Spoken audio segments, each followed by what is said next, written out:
Jen Slay here.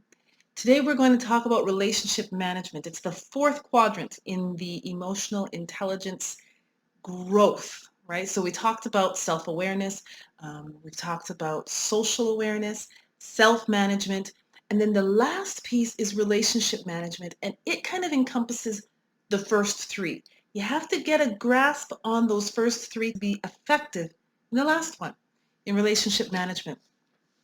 So we all know people. We all know people. You've met somebody where you meet them and you just get along. It's like you've been best friends for years. Everything is just easy. You maintain a relationship, a friendship for a long time. It's just good. And then there's those people that you meet that's like, oh my gosh, if I have to have one more conversation with this person, I am going to tear out my hair, right? We've all been there, whether it's a coworker, a family member, a friend. We've been there, right? But here's the thing. It's those difficult relationships where we really learn about ourselves. If we take the time to really analyze what it is that irks us about that person, most times it's because they have something that we don't have, or they're showing something in their personality that we don't like about our own self. Sometimes it's that personal. Sometimes it's just, you know what? We're just oil and water. Oil and water, we don't mesh. Fine. But the thing is, we have to understand. In order to have effective relationships, we have to understand ourselves and how we react in those situations so that we can be effective in the relationship. Because no matter whether we really like the person or we really don't like the person, we need to be effective in the relationship so that we can get what we need and they can get what they need, right? So Travis Bradbury and Jean Greaves, they stated that relationships take time, they take effort, and they take know-how. And the emotional intelligence is the know-how. So specifically, they say that you use your self-awareness skills to notice what your feelings are and to judge if your needs are being satisfied, right? You need that in a relationship, right?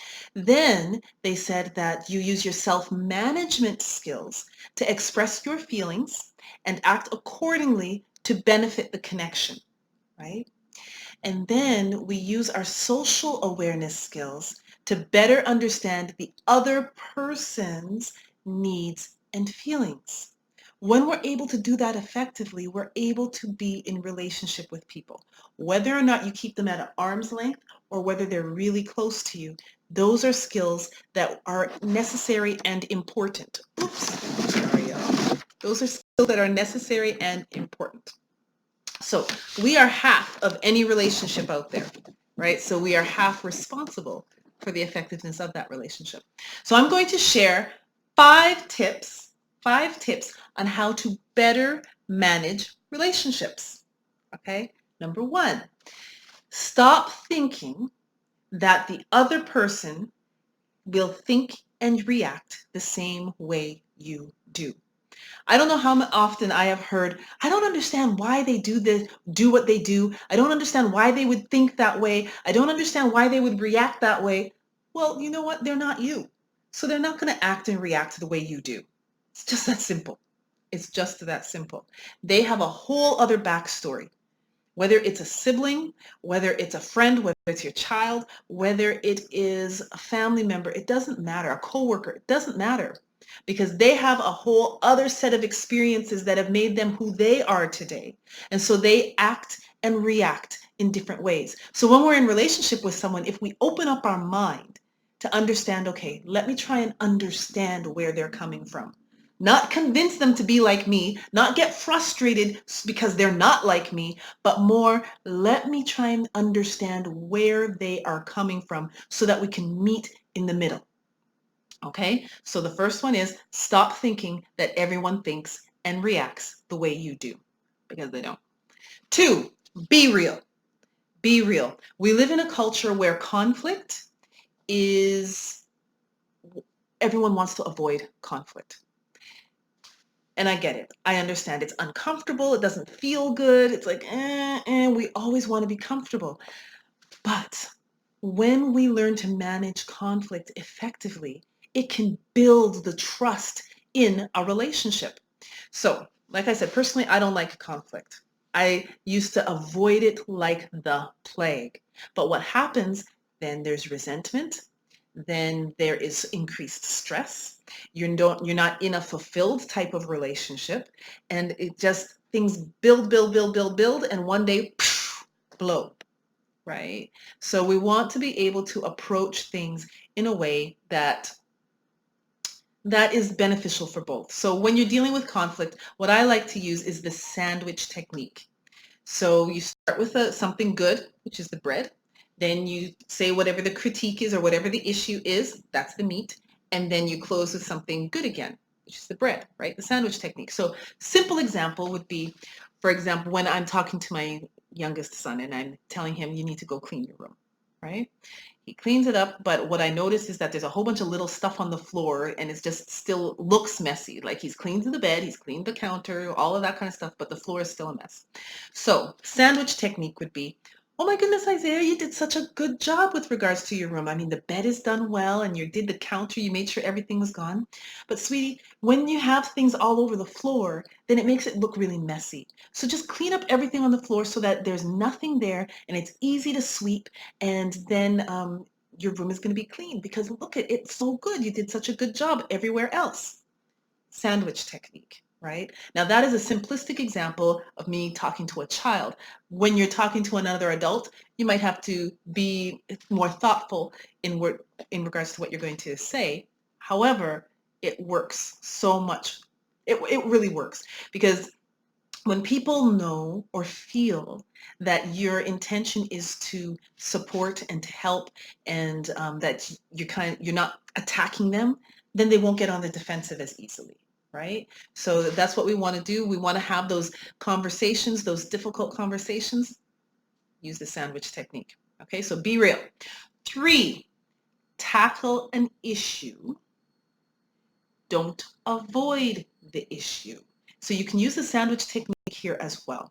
So you might be like an ostrich, and when what I mean by that is when a conflict comes up, you're burying your head into the sand and you're waiting for the conflict to go away. But that's not what's going to happen, right? That's not happens. It's usually still there, and when you're able to face things head on, then that builds trust, right? And that's what we want. We want to be able to build trust. So don't avoid, tackle head on whatever the issue is. All right. Number 4, offer a solution. So usually when people are venting or they're upset about something, whatever the case might be, always have a purpose behind it. Don't vent just for the sake of venting. Now, I do understand that sometimes just getting things off the chest is all that's needed. But what's your reason? And be honest with yourself. Is the reason because you really do need to just unload it? Is the reason because you want to gossip? Is the reason because you're looking for help with a solution? Figure out what the reason is. What's your purpose behind it, right? So you want to be able to offer a solution. When I was working in corporate, what I would often do is I would go to my boss, and the first thing I'd say is, I'm not sure how to resolve this issue, and so that's why I need to get this off my chest to kind of, so you can help me with it. Or I'll say, I think I have a solution for this, but tell me what you think, and I'll go through it, right? So we want to be very mindful that we're not doing things just to gossip, because when we're doing things just to gossip, just to throw things out there, what tends to do is when you focus on something a lot, what happens? You get more of it, right? And we don't want that. Okay? 5, be open to criticism. This is hard for a lot of people. I remember when I was growing up, I was a pretty good kid. I did well in school. I didn't get myself in trouble and all of those kinds of things. But no matter what I did, it was like I could not please my father. And my father's great. I love him to death. But he was hard, like he critiqued a lot. So what I found when I was in a relationship as an adult, if someone criticized me, I'd get defensive, like, oh, what are you talking about, right? And I had to become more aware of that about myself and understand that the person's intention was not to hurt me. The person's intention was not to put me down, but it was to make me better. And when I understood that, then I was more open to it. And what happens is when we're more open to critique, then people are more open to us offering criticism as well, but it also builds the trust in the relationship. So we want to make sure that we're open to critique. And I'm going to give you a sixth one. The sixth one. It's a bonus one. And it is to take care of the relationship in a purposeful way. Spend time in the relationship, pay attention to the relationship, and love the relationship. Okay? When we are purposeful in doing that, then we can grow with the relationship. You've totally, totally got this. I believe in you. So you go out there and slay your day. Bye. Surely in that one, the paper covered it a little bit. I don't know if we can edit it or not, but whether or not, I'm cool with it. Okay? Hope it was good. Bye.